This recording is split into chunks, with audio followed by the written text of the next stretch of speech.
नमस्कार, मैं Roopchand Patel YouTube channel गणित महासाब से आप सभी का स्वागत करते हैं। आज हम पढ़ने वाले हैं ऐसी चीज़ जो सभी के फायदे की है, जो आपने कभी सोचा भी नहीं होगा कि हम संख्याओं को विभाजित कैसे करें। देखिएगा, मैं बहुत आसान और सरल तरीके से प्रयास करूंगा। विभाज्यता के नियम। विभाज्यता के नियम क्या है, मैं आपको सबसे पहले गिनती से शुरू करता हूं कि गिनती में हमें विभाज्यता की क्यों आवश्यकता पड़ी। देखिए, सामान्यतया हम सभी को 2 का, 3 का, 4 का, 5 का, 6 का विभाज्यता का नियम आता है, 7 का नहीं आता, 8 का आ जाता है क्योंकि 2 से विभाजित हो जाता है, 9 का 3 से हो जाता है, 10 5 से हो जाता है, 11 का नहीं आता, 12 विभाजित हो जाता है, 13 का नहीं आता, 14, 15, 16 का आ जाता, 17 का फिर नहीं आता, 18 का आ जाता, 19 का नहीं आता, 20, 21, 22 का, 23 का नहीं आता। इस प्रकार से ऐसी ढेर सारी संख्याएं हैं जो अभाज्य संख्याएं हैं, जिनमें किसी संख्या का भाग नहीं जाता, वो अभाज्य होंगी, तो उनके विभाज्यता के नियम आज हम पढ़ने वाले हैं। तो देखिए, आप इस बोर्ड के ऊपर कुछ दिखाई दे रहा होगा, विभाज्यता के नियम 2 से 30 तक हम अभी पढ़ेंगे क्योंकि हम ज्यादा समय लग जाता वीडियो में। अभाज्य संख्या कौन कौन सी हैं? 2, 3, 5, 7, 11, 13, 17, 19, 23, 29। अब इन संख्याओं की विभाज्यता के नियम पढ़ेंगे, इन संख्याओं से कैसे विभाज्य होता है। तो सबसे पहले हम गिनती देखेंगे कि संख्या हमारे पास 1 से हमने 30 तक की संख्याएं लिखी हुई है, दिख रहे होंगे। इसमें हम सम और विषम छांट रहे हैं, सम और विषम छांट रहे हैं। तो सम देखिएगा, सम जो संख्या है जो 2 से पूर्णतः विभाजित है, 2, 4, 6, ये सम, एक एक छोड़कर पहली होगी विषम, यहां से शुरू होगा, ये क्या है विषम, तो दूसरी क्या होगी सम। आपको विषम से शुरू करना है, सम सम सम सम सम, ये सब कैसे कट रहे हैं, सब हमारी संख्या 2 से कट जाएगी। देखिएगा, ये पूरी कट गई। अब हमारे पास बस विषम, तो ये हमने 2 से लेके पूरी 30 तक की काट दी, ऊपर से देख रहे हो गया, सम संख्या पूरी 2 से कट गई। अब हमारे पास कौन सी संख्या बचती हैं? 1, 3, 5, 7 मैंने नीचे लिखी हुई है विषम। अब इन विषम संख्याओं को देखिएगा, बहुत बड़े ही आसान तरीके से देखें अपन, ये विषम है, ठीक है ना। विषम संख्या में देखिए, हम 3 का पहाड़ा और देख लें, इसमें 3 का पहाड़ा अर्थात 3 का पहाड़ा, 3 एकम 3, 3 दूनी 6, तो उसमें सम में चला गया, 3 तिरका 9, 12 भी चला गया, क्योंकि जितनी सम संख्या होंगी 2 में डिवाइड हो गया, 2 3 तिरका 9, 3 5 15, 3 7 21, 3 9 27, 3 धाम 30 भी कट जाएगा, कट गया। अब आप देख रहे होंगे कि ये संख्याएं आपकी कट गई है। अब आपके पास कौन सी बची? ये बची हमारे पास, कौन? 1, 5, 7, 11, 13, 17, 19, 23 और ये 29। अब ये 25 तो हमारी 5 से भाग चला जाएगा, ठीक है ना, क्योंकि 5 का फाड़ा हमारा, अभी हमने 2 और 3 का आपको बताया। अब जो संख्या आपके पास बचती हैं, तो इस एक को ना हम भाज्य ना अभाज्य माना गया है, क्योंकि एक का किसी में भी भाग दो आसानी से चला जाता है। अब शुरू होती है हमारे पास, कहां से शुरू? 5, 7, 13, 11, 17, 19, 23 और 29। देखिएगा, यहां देखिए उल्टे क्रम में, 29, 23, 19, 17, 13, 11, 7, ठीक है, 2, 3, 5 का अपन इसमें आसानी से भाग दे सकते हैं। तो हम देखेंगे कि इन संख्याओं की जो विभाज्यता के नियम है वो हमें निकल के आ गई, अर्थात 5 तो 5 का भाग चला जाएगा, तो 5 से 25 भी कट जाएगा, तो 5 का विभाज्यता का नियम। इसके बीच की जो 2, 4, 6 है, मतलब 4 है, 6 है, 8 है, 9 है, ये इन संख्याओं के अपन विभाज्यता के नियम देखेंगे, लेकिन इनकी आवश्यकता हमें नहीं पड़ती है, क्योंकि 2 और 3 से भाग चला जाता है तो वो संख्या उसमें समाहित हो जाती है। तो हमें तो देखिए, विभाज्यता के नियम में सबसे पहले 2 से विभाज्यता, चूंकि ये सामान्य है, ये आप पढ़ चुके हैं, इसको मैं फटाफट रिपीट कर देता हूं, बाकी जो कठिन वाले हैं उनको मैं बड़ी सावधानी से आपको बताऊंगा। चलिए, 2 से विभाजित, यदि दी गई संख्या के इकाई का अंक, यदि इकाई मतलब जानते हो, ये पीछे से होती है, जैसे मैंने लिख दिया 5, 3, 6, 2, 1, 4, तो ये होगी हमारी इकाई, ये होगी दहाई, ये होगा सैकड़ा, पड़ा है, इकाई, दहाई, सैकड़ा, हजार, 10,000, लाख, ठीक है ना, 5,36,214 इसको पढ़ते हैं। इकाई मतलब दाएं तरफ से इस तरफ, तो यहाँ इकाई क्या होगी? ये, इसमें सब में पीछे की इकाई देखना, ये कहलाती है उसकी इकाई, ठीक है ना, वंश कहलाता है।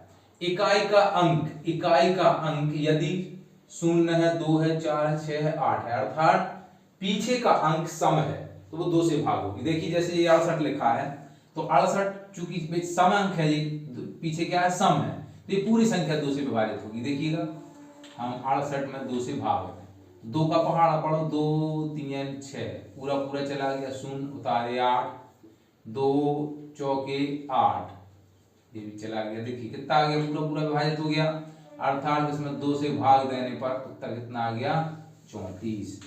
यहाँ देखिए एक बड़ी संख्या बहुत बड़ी लिखी हुई है, ये भी पीछे इकाई का अंक 4 है, मतलब ये स्पष्ट हो जाता है कि ये 2 से विभाजित है।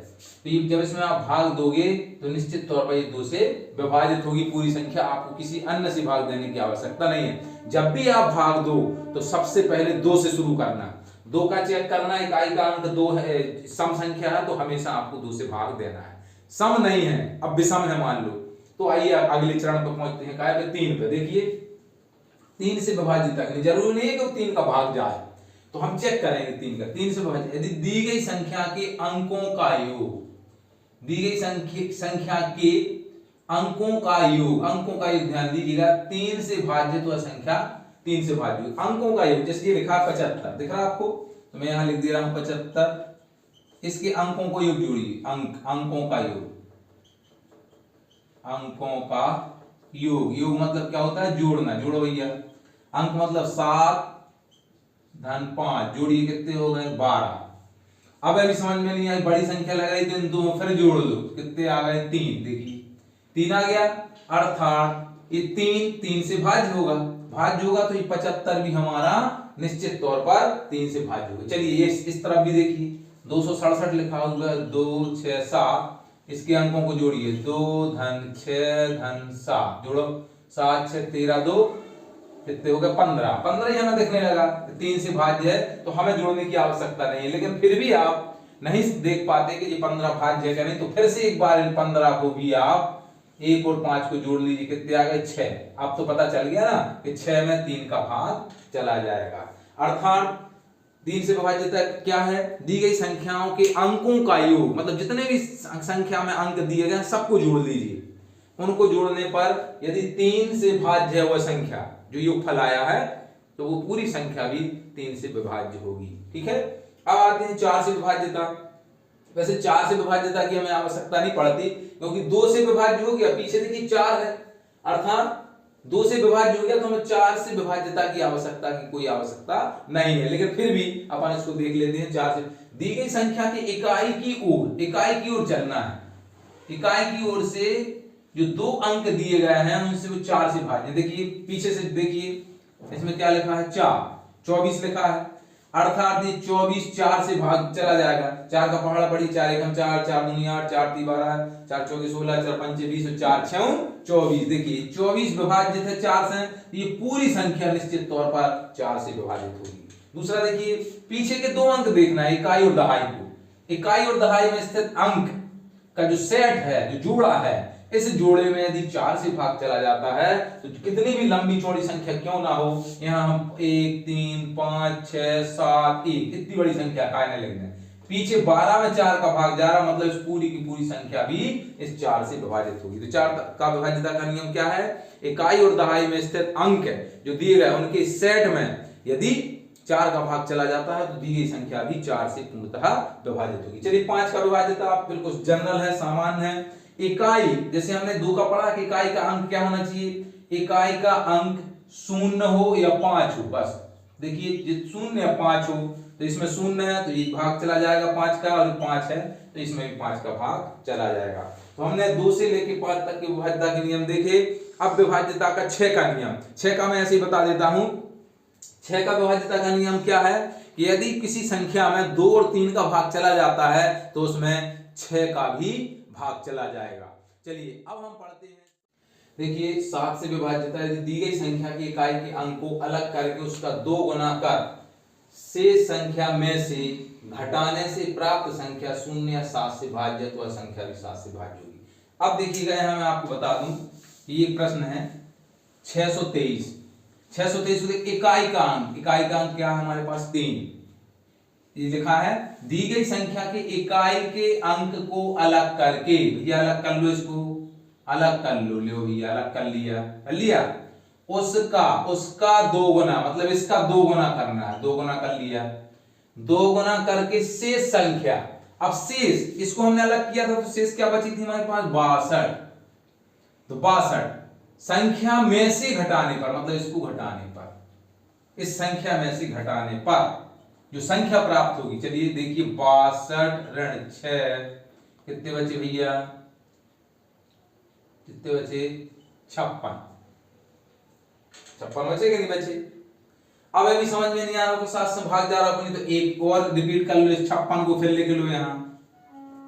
तो 5 इकाई का अंक फिर लेना है, 5 ऋण 6 गुणे 2,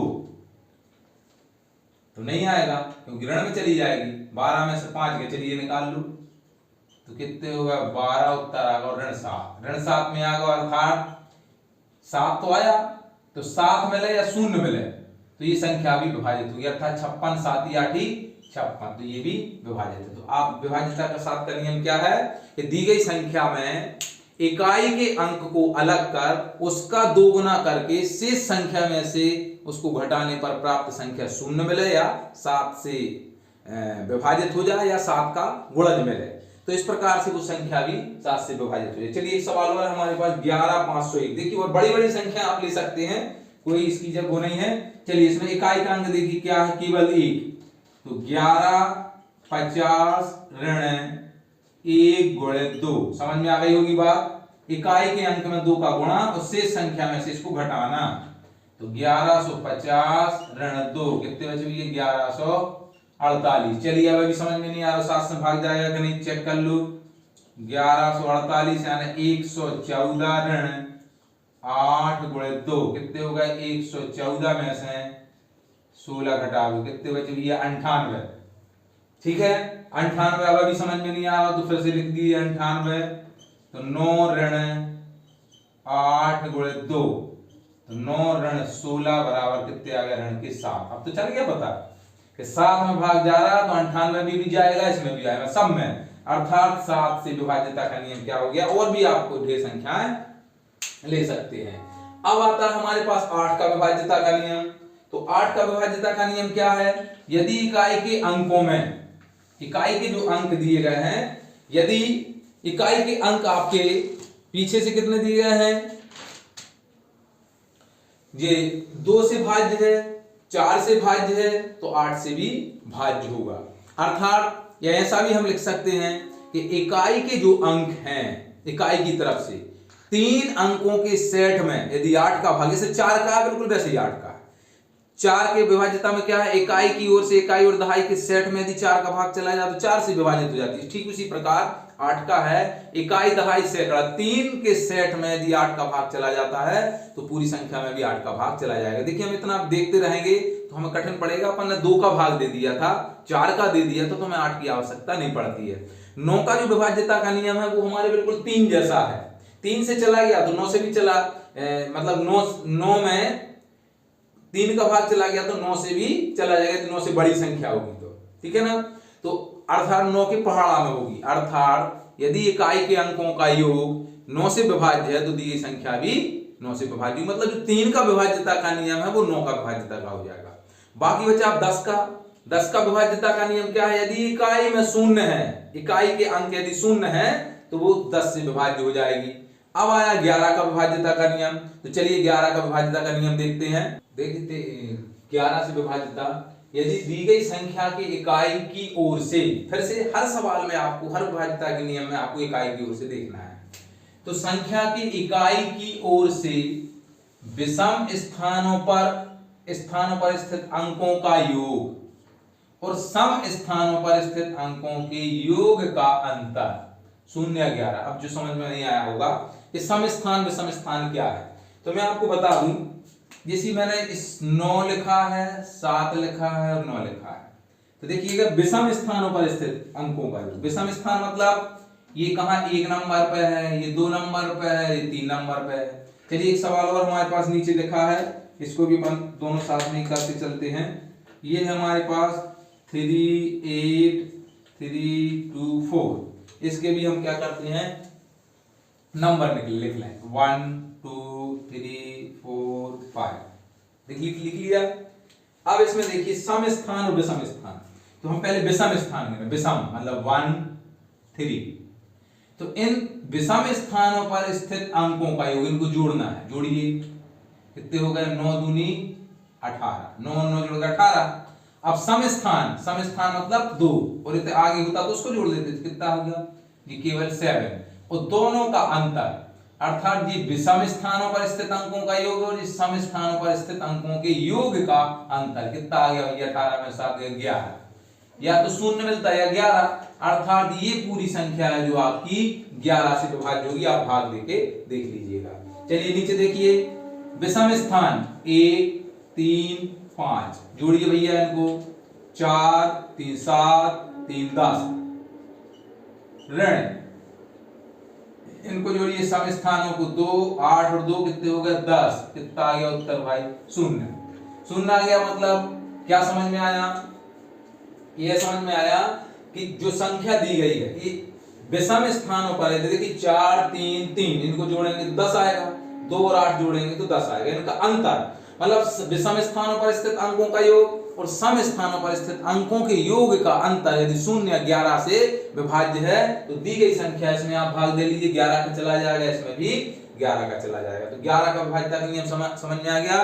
दी गई संख्याओं के विषम स्थानों पर अंकों का स्थानों पर स्थित अंकों का योग और ऋण सम स्थानों पर स्थित अंकों के योग का अंतर यदि 0 आ जाता है या 11 या 22 या 33 मतलब 11 से विभाज्य है तो दी गई संख्या भी 11 से विभाज्य हो जाती है। अब आता है 12 का नियम।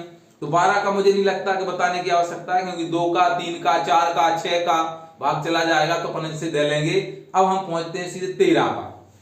13 से विभाज्यता, यदि दी गई संख्या के इकाई के अंक को अलग करके, बिल्कुल वैसे ही जो हमने 7 का पढ़ा था कि दी गई संख्या के इकाई के अंक को अलग कर, इकाई के अंक को अलग कर उसका दोगुना करने से संख्या में से घटाने पर जो मिलती है वो 7 से विभाज्य होती है। ठीक इसी प्रकार यहां भी है, संख्या की इकाई के अंक को, ये देखिए संख्या की इकाई के अंक को अलग कर, इतना अलग करना है, इसमें से हमें अलग करना है, उसका 4 गुना, कितने गुना करना है भैया, 4 गुना, ऐसा आप याद रखिएगा, प्लस 4 गुना, 13 में प्लस 4 गुना करना है।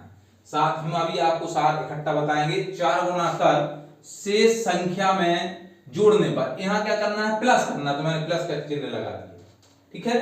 जोड़ने पर प्राप्त संख्या 13 से भाज्य होगी। देखिए कैसे, ये हमारे पास सवाल है 247, 1157 और भी हैं, आप और सवाल ले सकते हो।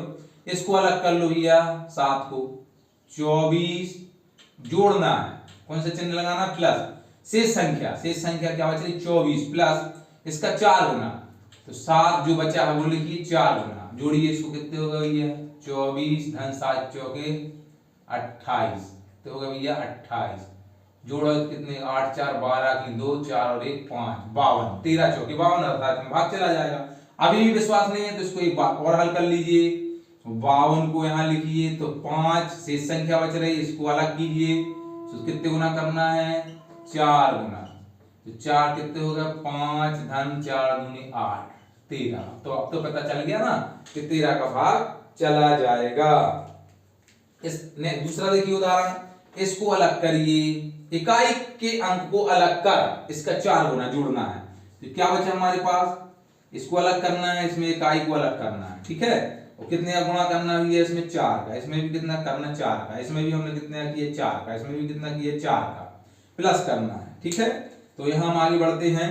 आप देखिएगा हमने लिखा 115 धन 7 गुणित 4 लिख दिया, क्योंकि 4 गुना करना है, तो 115 धन 7 चौके 28, कितने होंगे भैया, 28, जोड़िए 8 5 13, 11 2 13 और 1 14, 143। अभी हम पता नहीं चल पा रहा, फिर से लिख लीजिए आप 143 को, तो 14 इसका हम इकाई का अंक फिर लेंगे 3, तो 3 गुणित कितने गुना, 4 गुना, ये कितने होगा, 14 धन 3 चौके 12, 12 14 कितने होगा, ये 26।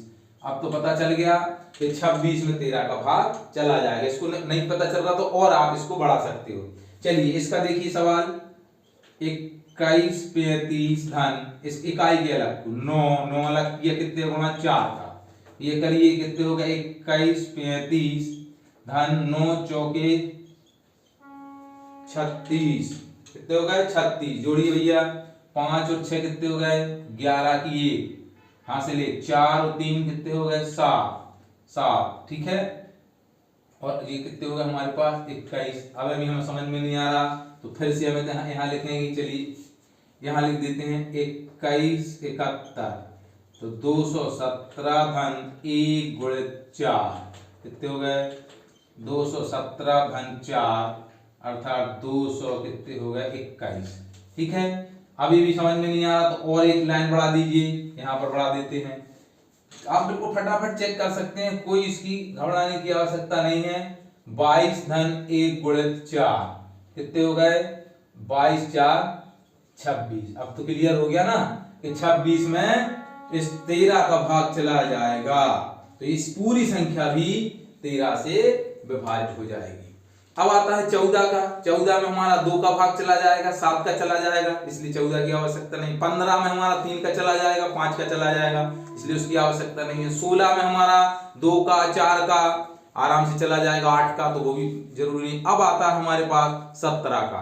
तो 17 का विभाज्यता का नियम देखिएगा 17 से विभाज्यता। 17 से विभाज्यता मैंने अभी आपको 7 का बता दिया, 11 का 13 का, हम 17 का पढ़ते हैं। 17 से विभाज्यता में बिल्कुल वैसे ही जो हमने 13 की पढ़ी है कि यदि दी गई संख्या के इकाई के अंकों को अलग कर, हर इस विभाज्यता में उस अंक को अलग करना है, कहीं हमें गुणा करके जोड़ना है, कहीं घटाना, इसमें हमें थोड़ा ध्यान रखना पड़ेगा। अलग करके उसका 5 गुना, कितने गुना करना है 5 गुना कर शेष संख्या में से घटाना है, घटाने पर प्राप्त संख्या। अब देखिए इसको अलग करिए, इसमें इसको अलग करेंगे, इसमें इसको अलग करेंगे, ये हमने लाल निशान से लगा दिया है। अब देखिए क्या बचा हमारे पास 151 ऋण 5 गुना, कितने गुना 5 गुना। यहां भी करना है 2793 माइनस 1 गुणा 5, यहां देखिए 491 माइनस 3 इंटू 5। समझ में आ गया। इकाई के अंक को अलग कर उसका 5 गुना शेष संख्या में से घटाना है, घटाइए कितना आ गया 151 ऋण 15, यहां कितना बचा भैया 2793 ऋण 5, यहां कितना बचा, यहां भी 491 ऋण 15, 15 घटाओ 151 में से भैया कितने बचे 136, कितने बचे भैया 136। चलिए फिर से इसको कर लीजिए 136, 11 में से 5 गए 6, 15 में से 2 गए 13, ठीक है। इसको लिखिए 13 ऋण 6 गुणित 5, 13 गुणित 6 5 30, कितने बचे भैया ऋण के 17। देख लीजिए 17 में भाग जा रहा तो इसमें भी भाग जाएगा, अर्थात ये भी पूर्णतः विभाजित है। यहाँ देखिए इस सवाल को देखिए, आप कोई भी प्रश्न दे सकते हैं, चेक कर सकते हैं। यदि ऐसा नहीं मिलता है तो वो संख्या इससे विभाजित नहीं होगी, ये हमें ध्यान रखना है। तो यहाँ देखिए इसको घटाइए, 5 घटाएंगे तो कितने बचे 2788। अभी भी हमें समझ में नहीं आ रहा तो इसको हम फिर से हल कर लें। 2788 में 278 माइनस 8 इंटू 5 278 माइनस 40, अब बचे कितने हमारे पास 8, 7 में 3 238। एक बार और घटा लीजिए 23 माइनस 40, अब कितने बचे ऋण के 17। तो क्लियर हो गया ना कि ये संख्या किससे है 17 से विभाजित है। चलिए नेक्स्ट देखिए इसको 491 में से घटाया हमने, कितने बचे 11 में से 5 गए 6, 9 में से 2 गए 7, 1 476। इसको और आगे बढ़ा दीजिए यदि समझ में नहीं आया है तो 47 ऋण 6 गुणित 5, 47 ऋण 30, अर्थात कितने बचे 17। देखिए ये 17 से विभाजित है तो ये संख्या भी हमारी 17 से विभाजित हो जाएगी। देखिएगा दी गई संख्या की इकाई के अंकों को अलग कर उसका 5 गुना करके शेष संख्या में से घटाने पर प्राप्त संख्या यदि 17 से भाज्य है तो दी गई संख्या भी 17 से भाज्य होगी। अब बचा हमारा 18 में हमारा 2 का 9 का 3 का चला जाएगा, इसकी आवश्यकता नहीं है। 20 में भी हमारा 2 का चला जाएगा, 10 का चला जाएगा, 5 का चला जाएगा, 21 में 3 और 7 का चला जाएगा, 22 में 2 और 11 का चला जाएगा। अब हमारे पास आता है 19 23, फिर हम ये भी बता रहे हैं 24 में भी हमें आवश्यकता नहीं है, 25 26 में नहीं है, 27 में नहीं है, 28 में नहीं है, 30 में नहीं है, अब 29। अब हम 3 विभाज्यता के नियम और बताते हैं आपको, 19 23 और 29। चलिएगा आप देखते हैं, देखिएगा 19 से विभाजित, यदि किसी दी गई संख्या के इकाई के अंक को अलग कर, हर प्रश्न हर विभाज्यता के नियम से अंक को अलग करना है। अब उसको अलग कर उसका 2 गुना, कितने गुना, 2 गुना करके शेष संख्या में जोड़ने पर, यहां जोड़ना तो 19 से, देखिएगा इस संख्या को अलग कीजिएगा, इसको इकाई के अंक को अलग करना है, यहां से इसको अलग करना है।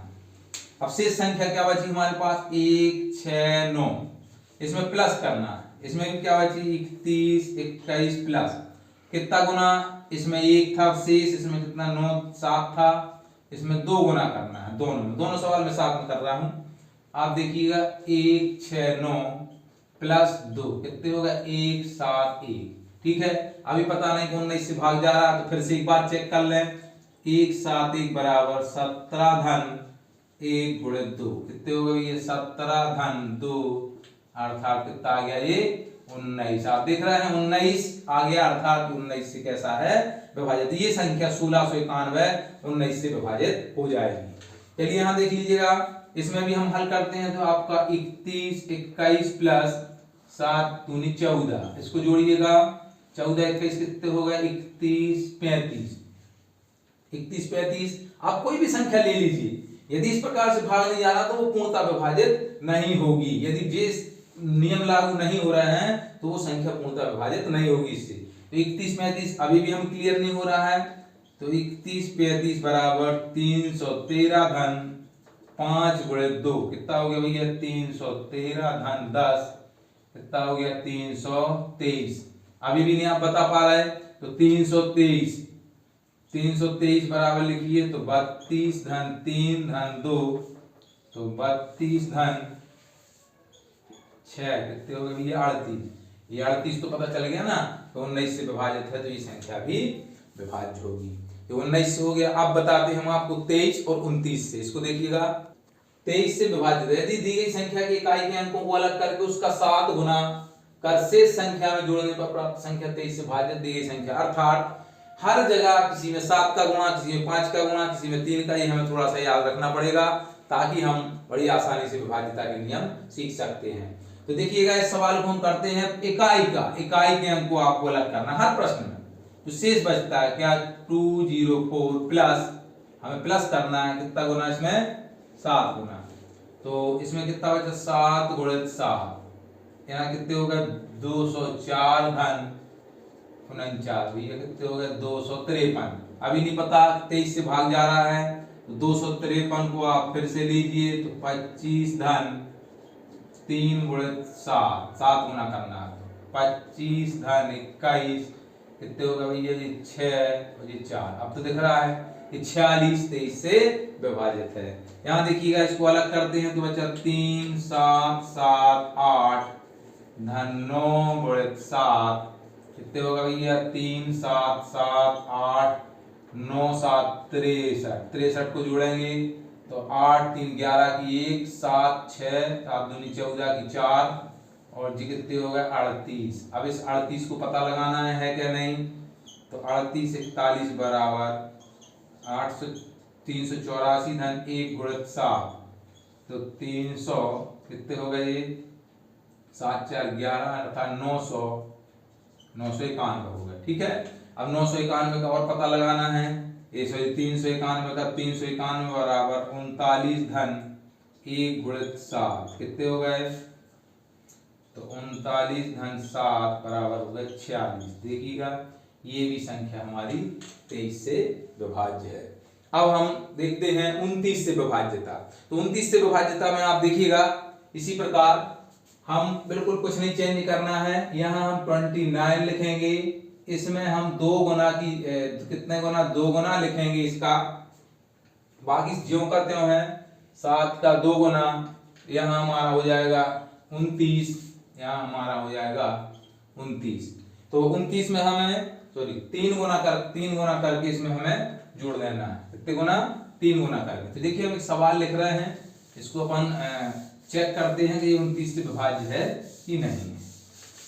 तो थोड़ा सा हमें याद रखना पड़ेगा कि किस प्रकार से किस में गुणा करना है। तो हमारे पास एक प्रश्न है, हमारे पास मान लीजिए 25 81, इसको देखिएगा तो इकाई के अंक का 3 गुना 558 धन 1 गुणित 3, इसमें हमें जोड़ना है, वैसे ही जोड़ना था।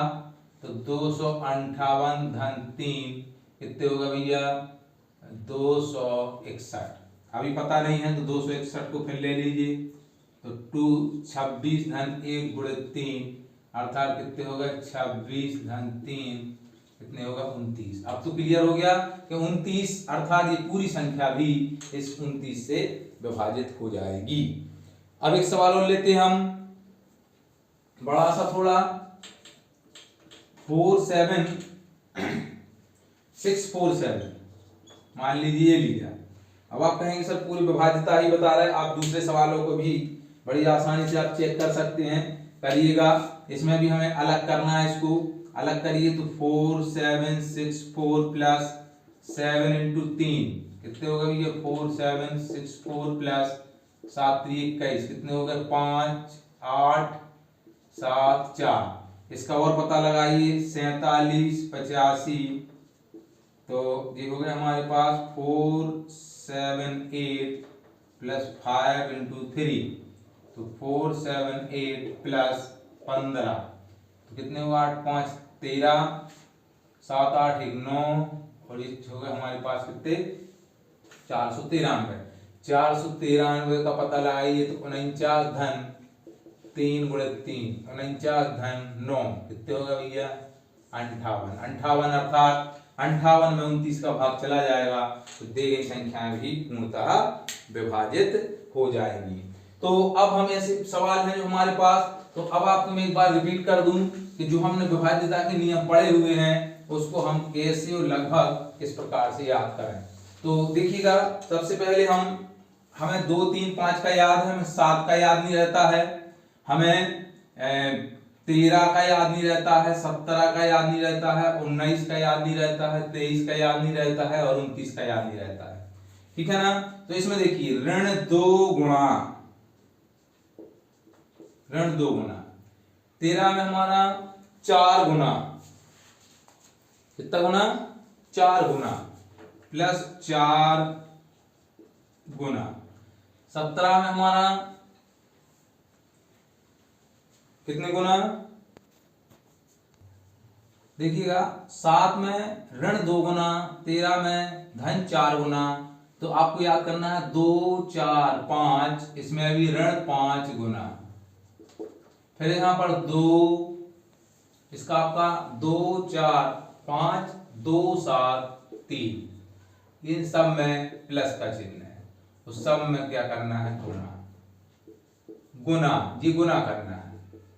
अब आप समझ रहे होंगे कि ये जो नंबर हैं इसको आप याद रखिएगा, इकाई का जो है नंबर, इकाई के नंबर को अलग करके जहां ऋण चिन्ह लगा है वहां उतने इकाई के अंक में गुणा करके शेष संख्या में से घटाना है, जहां धन है वहां जोड़ना है। इस प्रकार की प्रक्रिया लागू करते जाएंगे तो ये आपके 7 13 17 19 23 और 29 इस प्रकार के नंबरों का आप विभाज्यता का नियम निकाल सकते हैं। अब बचा हमारे पास 11 का, तो 11 में देखिए मैंने बताया था इकाई के अंक सम स्थान मतलब विषम स्थान, फिर से विषम स्थान पर स्थित अंकों का योग ऋण सम स्थान पर स्थित अंकों का योग। तो सम स्थान और विषम स्थान इन अंकों को प्लस करना है और दोनों को माइनस करके 0 आ जाता है या 11 का पहाड़ आता है, तो 11 से क्या हो जाता है विभाज्य हो जाता है। तो इस प्रकार से हम विभाज्यता के नियम को बहुत आसानी और सरल तरीके से सीखेंगे। तो आप इस वीडियो को लाइक सब्सक्राइब जरूर कीजिएगा ताकि आप और अन्य वीडियो को बड़ी आसानी से देख सकें और गणित का जो डर है उसे दूर कर सकें। तो गणित का डर दूर करें गणित माँ साहब से। Okay, thank you.